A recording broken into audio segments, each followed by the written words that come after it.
నమస్తే అండి.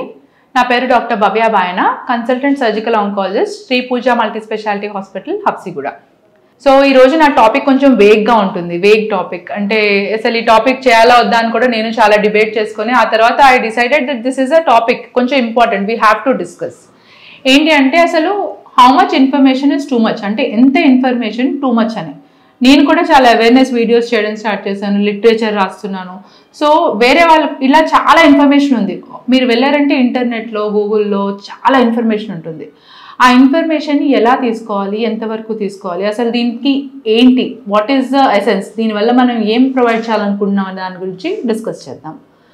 సో ఒక అవేర్నెస్ వీడియో చేస్తున్నాను అన్నప్పుడు నా ఎయిమ్ ఏంటి, నేను మిమ్మల్ని క్యాన్సర్ ప్రివెన్షన్, నా ఫీల్డ్ గురించి మాట్లాడంటే నేను క్యాన్సర్ ప్రివెన్షన్ గురించి చేస్తాను.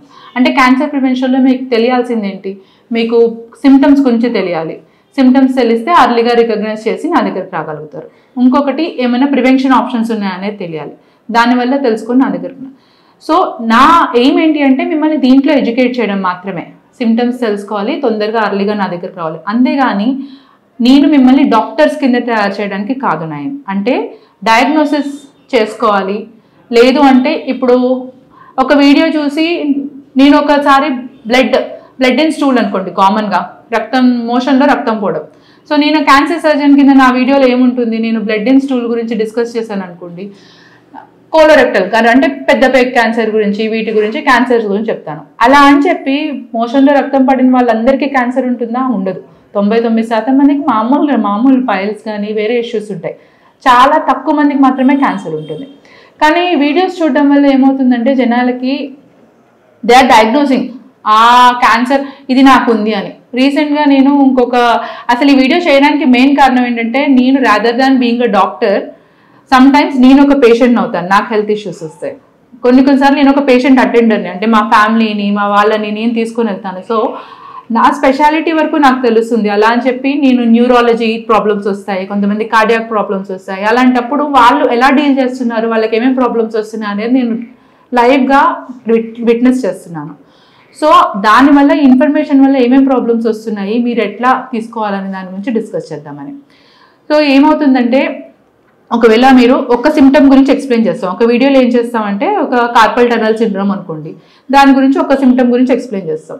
సో ఒక కాజ్ హెడ్ఏక్ అనుకోండి, నేను ఒక హెడ్ఏక్ వల్ల ఈ ప్రాబ్లం బ్రెయిన్ క్యాన్సర్ అయి ఉండొచ్చు అనే మాత్రం డిస్కస్ చేస్తాను. కానీ ఆ హెడ్ఏక్ 100 కాజెస్ ఉంటాయి.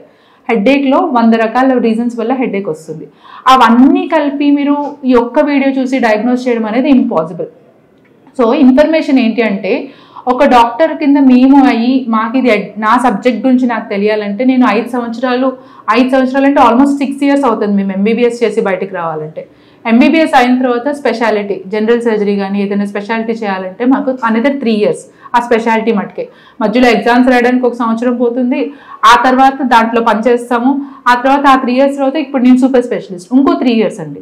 ఆ 3 years ఆ మధ్యలో మళ్ళీ జాబ్ చేస్తాము. సో ఆల్మోస్ట్ ఒక డాక్టర్కి ఇన్ఫర్మేషన్ ఒక సబ్జెక్ట్ పైన, అంటే నేను super specialist in surgical oncology. అలానే క్యాన్సర్ స్పెషలిస్ట్ని ఆపరేషన్స్ చేస్తాను కాబట్టి నాకు మెడికల్ ఆంకాలజీ అంటే మందులు ఇచ్చే డాక్టర్ గురించి ఆ విషయాలన్నీ తెలుసు అనుకోవడం, కానీ న్యూరాలజీ వేరే డిపార్ట్మెంట్స్ గురించి అన్నీ నాకు తెలియవు. బట్ డెఫినెట్గా లేమెన్ కంటే బెటర్గా అండర్స్టాండింగ్ ఉంటుంది. కానీ whatever information has to be అంత ఈజీగా ప్రాసెస్ చేసుకునే కెపాసిటీ అందరికీ ఉండదు. సో వెన్ ఎవర్ మీరు అవేర్నెస్ వీడియోస్ చూస్తున్నప్పుడు ప్లీజ్ సెల్ఫ్ డయాగ్నోసిస్ చేసుకోకూడదు అండ్ క్రాస్ చెక్ చేయడానికి వీడియోస్ చూడకండి. అంటే నేను ఒక హాస్పిటల్కి వెళ్ళాను, వాళ్ళు ఒకటి చెప్పారు నాకు ఒక డయాగ్నోసిస్, లేదు దాన్ని నేను నమ్మకుండా మళ్ళీ వీడియో చూసి సెల్ఫ్ డయాగ్నోసిస్, ఈ ప్రీ కన్సీవ్డ్ నోషన్స్తో వస్తారంటే ఒక వీడియో చూస్తారు, నాకు దీనివల్ల ఇది అవుతుంది, ఇది నాకు అయింది అని వస్తారు పేషెంట్స్. ఆ తర్వాత మేము ఎంత ట్రై చేస్తాం, కాదమ్మా నీకు అది కాదు వేరేది, దానివల్ల ఇది కాదు అన్నప్పుడు ట్రస్ట్ అనేది పోతుందండి. ఒక మందు మనిషికి పనిచేయాలి అంటే మందు ఎలా పనిచేస్తుంది అనే దానికి మెయిన్గా నమ్మకం ఉండాలి. చాలా కొన్ని ప్లాసిబో మెడికేషన్స్ అంటాము, దీని మీద బాగా రీసెర్చ్ అయింది అన్నీ. అంటే ఒక మందు మేము ఇస్తాం, దాంట్లో ఏమి ఎఫెక్ట్ ఉండదు, కానీ నమ్మకం ఉంటే ఆటోమేటిక్గా మందు పనిచేయడం స్టార్ట్ చేస్తుంది. ఇది రీసెర్చ్లో తేలిన టెస్ట్లు. అదే సేమ్ విధంగా నమ్మకం లేకపోతే ఎన్ని మందులు ఇచ్చినా సరే ఎన్ని లేదన్నా ట్రస్ట్ అనేది పోతుంది. ఈ ఇన్ఫర్మేషన్ ఓవర్లోడ్ వల్ల జనరల్గా ఇదే ప్రాబ్లం వస్తుంది. మీరు గూగుల్లో సెర్చ్ చేస్తారు, చాలా ఇన్ఫర్మేషన్ వస్తుంది. ఎంత ఇన్ఫర్మేషన్ వస్తుందంటే you will be so confused. Okay, decision తీసుకోవాలంటే ఆ ఇన్ఫర్మేషన్ వల్ల ఫ్రస్ట్రేషన్, కన్ఫ్యూజన్, ఏది కరెక్ట్, ఏది నిజం, ఎవరిని నమ్మాలి, ఈ సిచ్యువేషన్లోకి వెళ్ళిపోతున్నాం ఫైనల్గా. దీనివల్ల ఎక్కువ డాక్టర్ షాపింగ్, టైం వేస్ట్ అవ్వడం, ట్రీట్మెంట్ నిజంగా అడ్వైజ్ ఉన్న ట్రీట్మెంట్ కూడా తీసుకోలేకపోవడం, కరెక్ట్గా ట్రీట్మెంట్ ఫాలో అవ్వలేకపోవడం, ఇలాంటి ప్రాబ్లమ్స్ అన్నీ వస్తున్నాయి. సో డాక్టర్స్ కూడా my small humble request is information ఇవ్వండి, కానీ ఇన్ఫర్మేషన్ రిలవెంట్గా ఇవ్వాలి. యూ డోంట్ హ్యావ్ టు, ఇప్పుడు నేను surgical super speciality surgery training అవుతున్నాను అనుకోండి, నాకు ఆపరేషన్ ఎలా చేయాలి, ఏమేమి స్టెప్స్ చేస్తారు, ఈచ్ ట్రీట్మెంట్ ఏంటి అనేది ఆ ఇన్ఫర్మేషన్ అంతా, ఇప్పుడు ఒక బ్రెస్ట్ క్యాన్సర్ పేషెంట్ వచ్చారు, నేను ఎలా ఆపరేషన్ చేస్తానని స్టెప్స్ ఉంటాయి. ఆ ఇన్ఫర్మేషన్ అంతా నేను పేషెంట్స్కి ఇవ్వాల్సిన అవసరం లేదు. మీరు ఇవ్వాల్సింది రిలవెంట్ ఇన్ఫర్మేషన్. మీరు దాంట్లో ట్రీట్మెంట్స్ ఇవి అన్నీ మెన్షన్ చేసేసరికి చాలామంది self treatment, self diagnosis, especially medical ఫీల్డ్స్లో చాలా ప్రాబ్లం వస్తుంది. ఈ ప్రాబ్లం నేను నా సొంతగా I'm facing in my family. ఆ వీడియోస్ చూసి they don't trust issues. So ఇదొక్కటి కాకుండా సైడ్ ఎఫెక్ట్స్ ఆఫ్ డ్రగ్స్. చాలామంది డాక్టర్స్ ఏంటంటే, కొంతమంది ఏదో నేను ఒక డ్రగ్ అడ్వైస్ చేశాను, హైడ్రోక్లోరోక్విన్ అనే డ్రగ్ అడ్వైస్ చేశాను అనుకోండి, మీరు వెళ్ళి దాన్ని ఆన్లైన్ సెర్చ్ చేశారనుకోండి, దానికి హార్ట్ అటాక్ చాలా సిమ్టమ్స్ వస్తాయి. అంటే మిమ్మల్ని భయపెట్టేస్తుంది, ఈ డ్రగ్ వేసుకున్నాం అంటే నేను ఇప్పుడు చచ్చిపోతాను అన్నట్టు ఉంటుంది ఆల్మోస్ట్. మేము అలాంటి డ్రగ్ 100 మందికి ఇస్తాము. 100 మందిలో చాలా తక్కువ మందికి ఎఫెక్ట్ ఉంటుందండి. ఆ ఎఫెక్ట్ ఎంతమందికి ఉంటుంది? మీకు రిస్క్ బెనిఫిట్ రేషియో, ఒక డాక్టర్ ఒక డ్రగ్ ప్రిస్క్రైబ్ చేస్తున్నారంటే రిస్క్ బెనిఫిట్ రేషియో చూసుకుంటారు. అంటే దానివల్ల మీకు హాని ఎక్కువ జరిగిద్దా, బెనిఫిట్ ఎక్కువ జరిగిద్దా, ప్రతిదానికి రిస్క్ ఉంటుంది, ప్రతిదానికి మీ కరెంట్ సినారియోలో చూసుకొని అడ్వైస్ చేయాల్సి వస్తుంది. సో దాన్ని మీరు వెళ్ళి యూట్యూబ్లో ప్రిస్క్రైబ్ చేసి చూడడం అనేది దట్ ఈస్ మీకే అల్టిమేట్గా హామ్ అవుతుంది. రీసెంట్గా ఇంకొక ఎన్కౌంటర్ కూడా అయింది నాకు. ఏంటి అంటే, ఒక కీమోథెరపీ తీసుకుంటున్న పేషెంట్ వామిటింగ్స్ అవుతున్నాయి. సో డాక్టర్గా నాకు 11ంటికి కాల్ చేశారు ఫ్యామిలీ.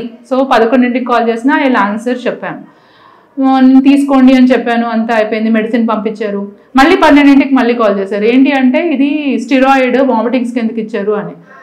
యాజ్ అ డాక్టర్ అది స్టిరాయిడ్ అని నాకు తెలుసు, అది ఇవ్వచ్చు అని నాకు తెలుసు, ఎక్కడ ఇవ్వాలి అనేది తెలుసు. అవన్నీ తెలిసి కూడా తీసుకోమంటున్నప్పుడు మీరు బయట డాక్టర్ని నమ్మలేదు, అట్లీస్ట్ ఫ్యామిలీ పర్సన్ నన్ను నమ్మాలి. But people are believing Google more. Steroid ఎందుకు వామిటింగ్కి ఇస్తారు అంటారు. దాని మెకానిజం ఆఫ్ యాక్షన్ వేరుంటుంది, సిమ్టమ్స్ వేరుంటాయి, ఎందుకు ఎక్కడ ఇవ్వాలి అనేది తెలిసి ఇస్తారు.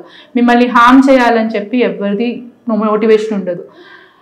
అవేర్నెస్ అనేది లిమిటెడ్గా తీసుకోవడం మంచిది, ఎంత ఇన్ఫర్మేషన్ కావాలి మనకి అనేది. సో నేను ఇప్పుడు మీకు ఇన్ఫర్మేషన్ ఇస్తుంటే, నేను ఒక గూగుల్ కానీ సిరి కానీ నన్ను అడిగారంటే నేను చాలా చెప్తాను. యాజ్ సచ్ మేము ఇన్ఫర్మేషన్ డిస్ట్రిబ్యూటర్స్ కాదు. As a doctor it is our responsibility. Information మీకు ఇస్తాము, ఆ ఇన్ఫర్మేషన్ మీరు ఎలా ప్రాసెస్ చేసుకుంటారు, మీరు డెసిషన్ తీసుకోవడానికి కూడా గైడ్ చేయాల్సిన రెస్పాన్సిబిలిటీ మా మీద ఉంటుంది. As a patient me responsibility ఏంటంటే, ఎంత ఇన్ఫర్మేషన్ తీసుకోవాలి, ఏవి నమ్మాలి. కోరా యూట్యూబ్ వీడియోస్, క్లెయిమ్స్ ఉంటాయి, ఫాల్స్ క్లెయిమ్స్ ఉంటాయి. చాలామంది ఏంటంటే, ఈ ట్రీట్మెంట్ వాడారంటే 100% రిజల్ట్ వస్తుంది అని వీడియో చేస్తారు. అది నమ్మి people are not trusting doctors. ఇది 100% రిజల్ట్ ఇస్తుంది, డాక్టర్లు ఎవరు 100% రిజల్ట్ అని చెప్పరు. మేము ప్రతిదానికి ఏంటంటే ఒక పించ్ ఆఫ్ సాల్ట్, అవుతుందో అవ్వదో, అవే ఛాన్స్ ఉంటుంది. ఇవి మాకు train, that is how we are trained. ఎందుకంటే రియాలిటీ సిచ్యువేషన్ అలాగే ఉంటుంది అండ్ నిజాలు మాట్లాడుతూ ఉంటాం. చాలా ఈ అన్రెస్ట్రిక్టెడ్, అన్సెన్సార్డ్ వీడియోస్ ఏంటి అంటే, మీకు రెస్ట్రిక్షన్ లేకుండా ఇన్ఫర్మేషన్ని ర్యాండమ్గా డిస్ట్రిబ్యూట్ చేయడం అవుతుంది. సో ఫాల్స్ క్లెయిమ్స్కి పడిపోవడం కానీ, ఈ ట్రీట్మెంట్ ఏదో బాగుంటుందని, డాక్టర్సే కాదు ఇప్పుడు చాలామంది వీడియోస్ చేస్తున్నారు, చాలా క్వాక్స్ వీడియోస్ చేస్తున్నారు. ఫాల్స్ ట్రీట్మెంట్స్ని చాలా మంచిగా మాట్లాడితే చాలు, ట్రస్టబుల్గా మాట్లాడితే చాలా అది సెల్ అయిపోతుంది. సో ఇన్ఫర్మేషన్, మీకు అవేర్నెస్ రిక్వైర్మెంట్ ఏంటి అంటే, ఏంటిది అని తెలుసుకోవాలి, దాని వరకు రావాలి. దాని తర్వాత మీకు ట్రీట్మెంట్ గురించి కనుక్కోవాలి, ఎంత కనుక్కోవాలి అనేది ఆ ట్రీట్మెంట్ బట్టి స్టెప్ బై స్టెప్ వెళ్తే బెటర్. చాలామంది ఏం చేస్తారంటే, వస్తారు ఫస్ట్ స్టెప్లోనే మొత్తం అంతా ఫ్యూచర్ ప్లాన్ అంతా తెలియాలి, స్టెప్స్ స్టెప్స్ స్టెప్స్. మనకు ఒక రిపోర్ట్లో ఏమొస్తుంది అనేది తర్వాత కింద కొరిలేట్ క్లినికల్లీ అని అంటారండి. అంటే మేము జనరల్గా పేషెంట్స్ వచ్చినప్పుడు పేషెంట్ రిపోర్ట్ని ట్రీట్ చేయము, పేషెంట్ని ట్రీట్ చేస్తాం. కొన్ని చోట్ల రిపోర్ట్స్, ఇప్పుడు మనం హెల్త్ చెకప్స్కి వెళ్తాం, చాలామంది నాకు ఈ హెల్త్ చెకప్ రిపోర్ట్స్ కూడా ఫార్వర్డ్ చేస్తారు. దాంట్లో వాళ్ళు అండర్లైన్ చేస్తారు, లేదంటే రెడ్ ఇంక్లో వేస్తారు, ఇవి రిపోర్ట్లు కొన్ని తేడాగా ఉన్నాయని. అది పట్టుకొని people are worrying so much.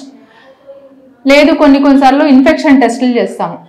Test రిపోర్ట్లో వాళ్ళకి చాలా సివియర్ ఇన్ఫెక్షన్ ఉంది, అసలు ఏంటో భయంకరమైన బ్యాక్టీరియాతో ఇన్ఫెక్ట్ అయ్యి, పేషెంట్ చూస్తే క్లినికల్గా చాలా మంచిగా ఉంటారు, ప్రాబ్లం ఉండదు, ఫీవర్ ఉండదు. So when to take a report, when to consider a report significantly, when not to consider అంటే మొత్తం అన్నీ కలిపి it's a branch which correlates everything. మీ రిపోర్ట్స్ చూస్తాం, మిమ్మల్ని చూస్తాం, క్లినికల్ కండిషన్ చూస్తాం, అండ్ విత్ ఆర్ ఎక్స్పీరియన్స్ ఇవన్నీ కలిపి ఒక ట్రీట్మెంట్ అడ్వైస్ వస్తుంది, which cannot be got our YouTube videos or internet, గూగుల్లో కానీ ఎక్కడ మీకు ఇలాంటి ఇన్ఫర్మేషన్ డెసిషన్ మేకింగ్ రాదు. So trust somebody, have a family physician, go to them and then take a decision. And information ఎలా interpret చేస్తారనేది కూడా ఉంటుంది. ఒక విషయం నేను మీకు 10 మంది ఉన్నారనుకోండి, ఇప్పుడు 10 మంది వింటున్నారు, 10 మందిలో అందరికి ఒకేలా అర్థం కాదు, ఒక్కొక్కలా అర్థం చేసుకుంటారు. వీడియోస్ కానీ ఇంటర్నెట్ కానీ ఇవన్నీ అంటే one way communication, 2 way communication ఉంటుంది. మీకు ఎంతవరకు అర్థమైనది అనేది మేము అసెస్ చేయలేము, మీరు ఏం అర్థమైనదని అసెస్ చేయలేము. So it is just a very basic tool which should not be misused. దీన్ని మిస్యూజ్ చేయకుండా చూసుకోవడం అనేది it's everybody's responsibility, including doctors and information givers. Please ఒక ఫిల్టర్ మెయింటైన్ చేయండి, ఎంతవరకు ఇన్ఫర్మేషన్ ఇవ్వాలి, ఎంతవరకు ఇన్ఫర్మేషన్ ఇవ్వకూడదు అనేది ఒక జడ్జ్మెంట్ ఉండాలి. అండ్ యాజ్ రిసిపియంట్స్ మీరు కూడా ఎంతవరకు తీసుకోవాలి, ఎంతవరకు తీసుకోకూడదు. ఏదైనా ప్రాబ్లం వచ్చిందనుకోండి, హెల్త్ ప్రాబ్లం, ఇప్పుడు ఫర్ ఎగ్జాంపుల్ నాకు ఒక కాల్లో ఏదైనా ప్రాబ్లం ఉందనుకోండి, 24 hours అవైలబుల్ ఉంది కదా అని ఇన్ఫర్మేషన్ ఓన్లీ ఆ వీడియోస్ చూడడము, ఆ ఇన్ఫర్మేషన్ చదవడం ఇంటర్నెట్ పైన, that will effect your mental health. ఆ మెంటల్ హెల్త్ ఎఫెక్ట్ అవడం వల్ల ఫిజికల్గా కూడా చూపిస్తుంది. ఎంత ప్రశాంతంగా, ఎంత నమ్మకంగా, ఎంత పాజిటివ్ యాటిట్యూడ్గా ఉంటే ట్రీట్మెంట్ అంత బెటర్గా పనిచేస్తుంది. So as such trust your doctor. I'm not saying బ్లైండ్గా ట్రస్ట్ చేయండి అన్నది, కానీ there should be a balance. ఆ బ్యాలెన్స్ ఎలా అచీవ్ చేయాలో మేము we should achieve more. Thank you. ఈ రీసెంట్ ఇంకొంచెం ఫ్యూచర్లో మన పాత వీడియోస్లో ఆల్రెడీ కొన్ని క్వశ్చన్స్ ఆల్రెడీ చాలామంది అడిగారు, వాటి గురించి మేబీ ఫ్యూచర్లో ఆ క్వశ్చన్స్ ఆన్సర్ చేస్తూ I will try to make a video అండి. If there any more suggestions, మేము ఎలా ఇంప్రూవ్ అవ్వాలనే సజెషన్స్ ఏమైనా ఉంటే please comment in the comment section. Thank you.